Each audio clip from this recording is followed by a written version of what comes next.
Hello guys, I would like to make a very short video right now about a powerful coping mechanism that can dress itself up like hopelessness. Perhaps you have encountered this yourself, but I know I use it particularly often, and it's when things start going badly, or sometimes they're even starting to go well and I get uncertain about where it's all going, and I'm worried that there's more disappointment down the road, because disappointments are something I'm very familiar with. I have had many high hopes for my life trajectory, of which almost none were met or have been met, and I've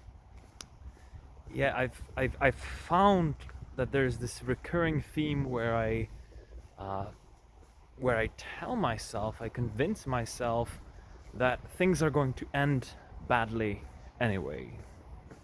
This actually shuts down a lot of conversation, a lot of searching, a lot of worrying, a lot of uncertainty.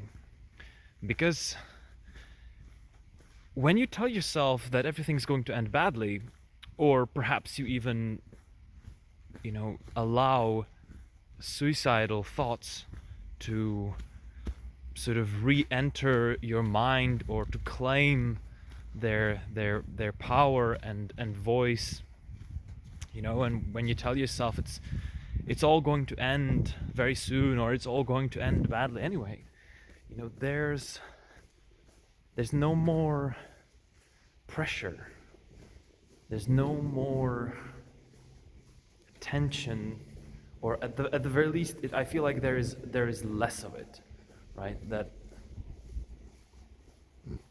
suddenly we go from worrying about, oh, what do I do next, and will it be good enough, and how do I approach this next problem, and dealing with balancing and tiredness and prioritization, and no, suddenly it's like, I can let that all go, and I can also let go of the disappointments along the way, because sometimes we have these big goals, but at the end of the day, the path leading to them is often made up of many little steps, and each step can be stressful in not knowing whether it's even going to be as satisfying as we had hoped, because maybe we're even uncertain about the directions we're picking, and whether we actually feel authentic, and whether we feel satisfied, and whether we sort of trust the process. But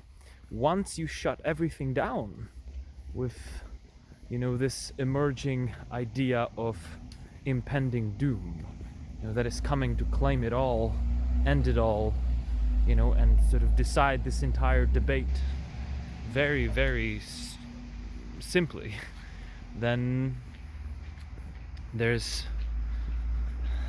a lot less of the other fidgety, stressful, and draining processes along the way. And so I can very much relate and understand if this is also a powerful or reliable coping mechanism for you, dear viewer.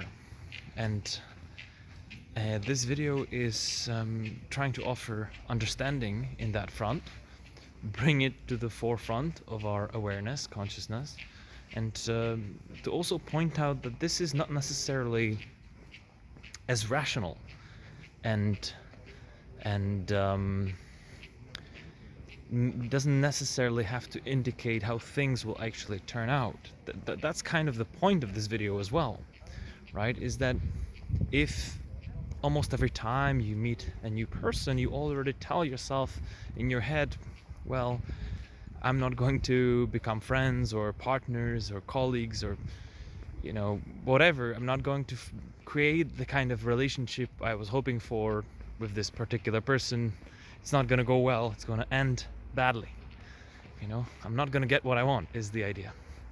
Well, sure, this kind of also sounds like a potentially negative mindset that is being projected into that interaction and your approach and your behavior. So it can have negative impact, I believe that, but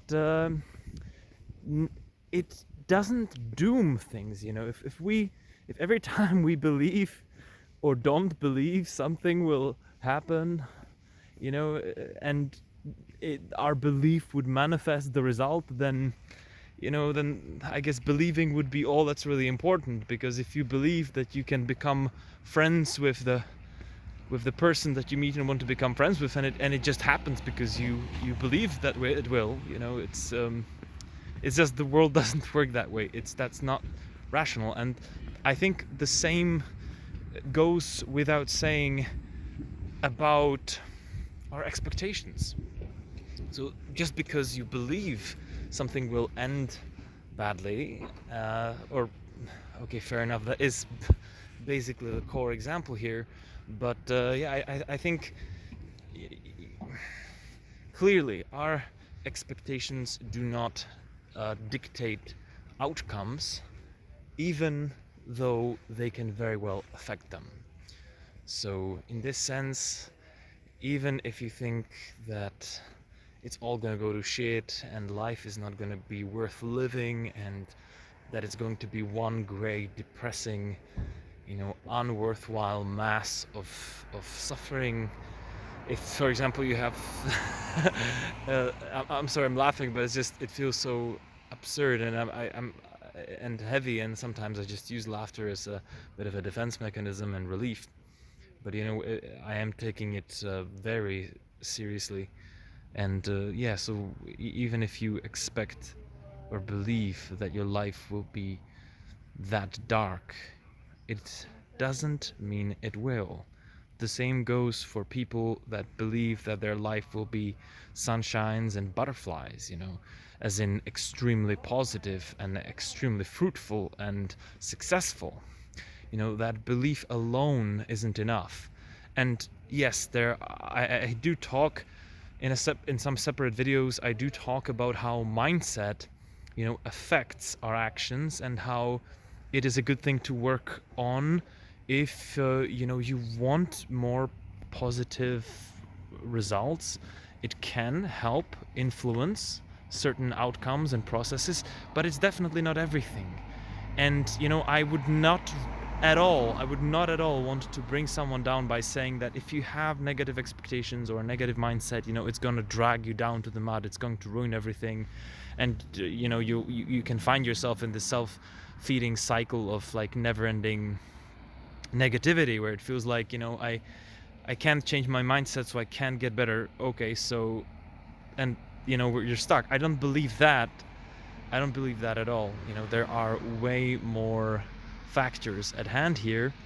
This is just a component, not quite the other way around. I'm trying to point out that hey, even if your mindset is negative, or even if you like to use the comfort of the certainty of doom that you're expecting your life or a certain process to be or become, then I just want to say that I don't believe that is a rational prediction. I think that is an emotional coping strategy. It can be a reflection of our mindset. It can be a way of trying to shelter us from further pain, disappointment, frustration. It can be also a way for our body and mind to try and help us find a little bit of rest. Maybe not a very good way, maybe a better way, I don't know, maybe a slightly healthier way could be if we allowed ourselves to let go of certain frustrations and anxieties without pushing ourselves into believing that things will end up badly. But at the same time, I think it serves some kind of function, and I'm not entirely trying to smear this kind of coping mechanism. I think coping mechanisms, we have them for a reason, or sets of delicate, complex, powerful reasons. So, I don't think that's a shameful thing to admit to ourselves. It's not a shameful thing to live with, even if it is difficult.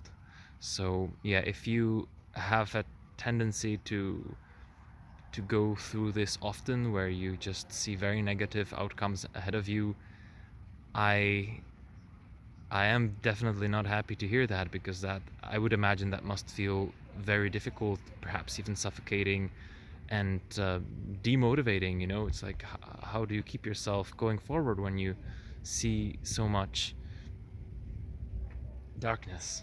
But at the same time, let's try to remember we can work on our mindsets, we can work with our coping mechanisms, and we can try to get better and to remain rational, or sometimes just take a pause and think about why we're doing what we're doing. Good luck.